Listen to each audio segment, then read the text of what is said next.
रेशमपुर नाम का एक गांव था जिसमें नवनाथ और रमा रहते थे। एक दिन शहर से उनकी पोती रूही गांव में छुट्टियों के चलते कुछ दिन रहने आती है। एक दिन नवनाथ अपनी पोती को गांव के मेले में ले जाते हैं, जहां पर रूही कठपुतली वाले का खेल देखने की जिद करती है। अरे वाह दादाजी, दादाजी वो देखो, वहां पर पपेट शो चल रहा है। मैंने इसके बारे में किताबों में ही पढ़ा है। आज मुझे इसे रियल में देखना है दादाजी।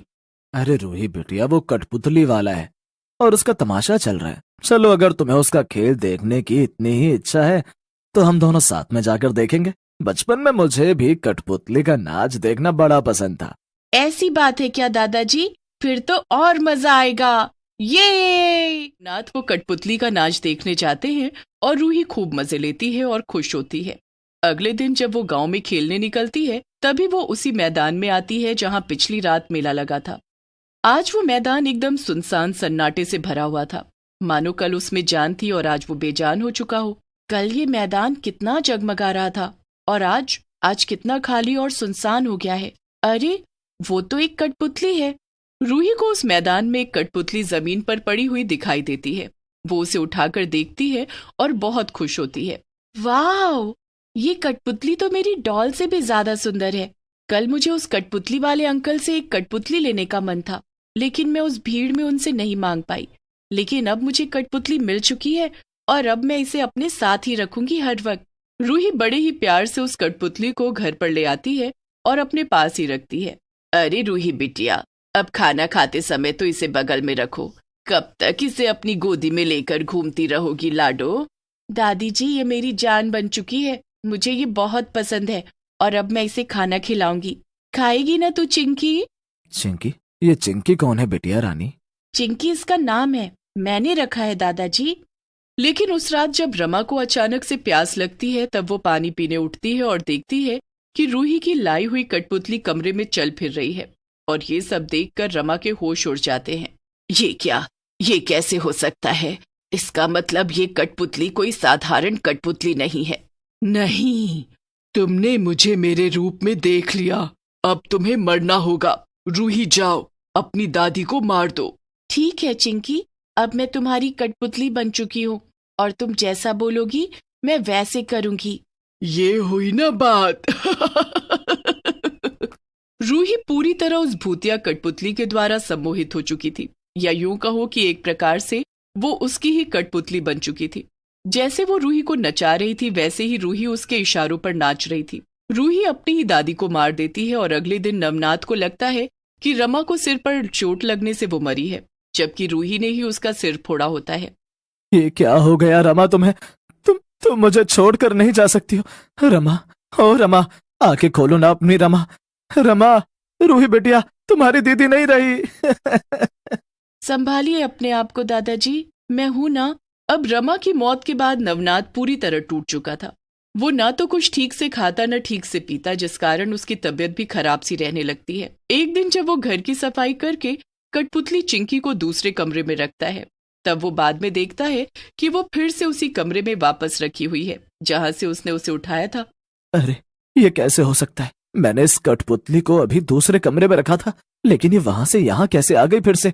मुझे तो कुछ समझ नहीं आ रहा। रूही भी नहाने गई है, फिर किसने लाया है इसे यहाँ पर? क्या हुआ दादाजी, क्यों अकेले में बड़बड़ा रहे हो? अरे रूही बिटिया, वो मैंने तुम्हारी इस चिंकी को अंदर के कमरे में रखा था, लेकिन ये फिर से यहाँ बाहर आ गई, न जाने कैसे।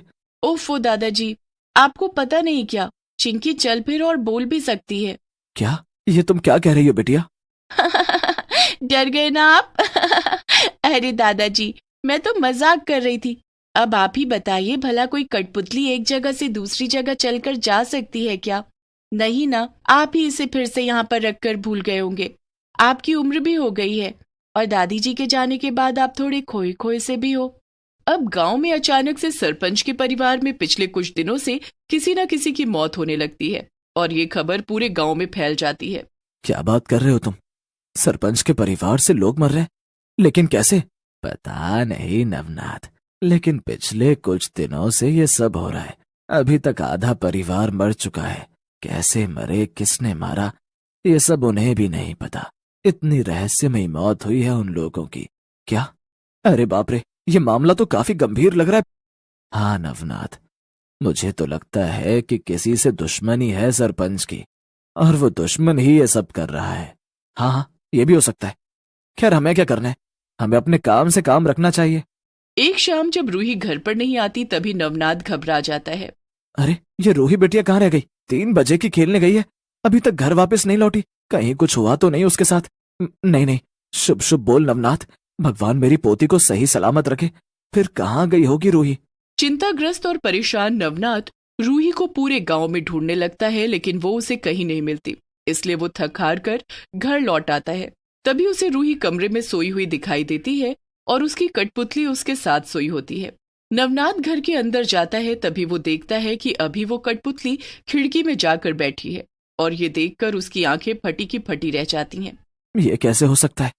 अभी बाहर से मैंने देखा था कि रूही इस कठपुतली के साथ सोई है, और अब ये कठपुतली खिड़की में। ये तो अभी 1 मिनट पहले रूही के सीने के पास थी। ये कैसे संभव है? नवनाथ इस बात पर इतना गौर नहीं फरमाता और वो भी सो जाता है। लेकिन अगले दिन जब वो घर के बाहर बाजार जाकर वापस घर लौटता है, तभी देखता है कि रूही और वो कठपुतली आपस में बातें कर रहे हैं, और रूही पूरी तरह सम्मोहित हो चुकी है। मेरा बदला आज पूरा हो जाएगा। अब केवल वो सरपंच ही बचा है, मेरा सबसे बड़ा कातिल, जिसके कारण मेरी मौत हुई थी। आज तुम उसे मारोगी, समझी तुम रूही? हाँ चिंकी, मैं समझ चुकी हूँ। तो फिर शुभ काम में देरी कैसी, चलो उसकी जान लेने। नवनाथ ये सब देखकर एकदम चौंक जाता है और उसके हाथ पांव ठंडे पड़ जाते हैं। इसका अर्थ ये है कि ये कोई साधारण कठपुतली नहीं है, और ये मेरी पोती रूही से अपना बदला पूरा करवा रही है। नहीं, मुझे इसे रोकना होगा। नवनाथ रूही और कठपुतली के पीछे पीछे भागने लगता है, लेकिन उसके पहुंचने से पहले ही रूही ने सरपंच को मार दिया होता है। और तभी रूही और वो भूतिया कठपुतली नवनाथ को देख लेते हैं। नहीं, रूही तुम्हारे दादी जी की तरह अब तुम्हारे दादाजी ने भी मुझे देख लिया है, वो भी मेरे इस रूप में। अब तुम्हें अपने दादाजी को भी उसी प्रकार मारना होगा जैसे तुमने मेरे कहने पर अपनी दादी को मारा था। ठीक है चिंकी, जैसा तुम कहो। रूही नवनाथ को मारने जाती है, लेकिन तभी नवनाथ अपनी जान बचाते हुए वहां से भागने लगता है। रुक जाओ, तुम बचकर नहीं निकल सकते, तुम्हें आज मरना ही होगा नवनाथ। नवनाथ भागते भागते एक पेड़ पर चढ़ जाता है और रूही आगे निकल जाती है। रूही और भूतिया कठपुतली नवनाथ को ढूंढ नहीं पाते। बाल बाल बच गया मैं, लेकिन अब मुझे चौकन्ना रहकर जल्दी से बाबा जी के पास जाना होगा। वही अब मुझे इस दुविधा से बाहर निकाल सकते हैं। नवनाथ बाबा के पास जाता है और बाबा को सब कुछ बता देता है। तभी बाबा उसे सारी सच्चाई बताते हैं। जितना तुमने मुझे बताया उसके मुताबिक सारी जांच मैंने कर ली है, और मुझे सब पता चल चुका है नवनाथ। क्या पता चल चुका है बाबा जी, बताइए ना।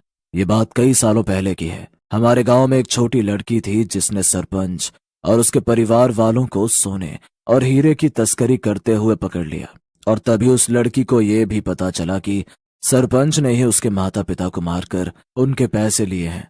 फिर वो लड़की जाकर पूरे गांव को ये सब ना बताए, इसीलिए सरपंच और उसके परिवार ने उस लड़की को मार दिया।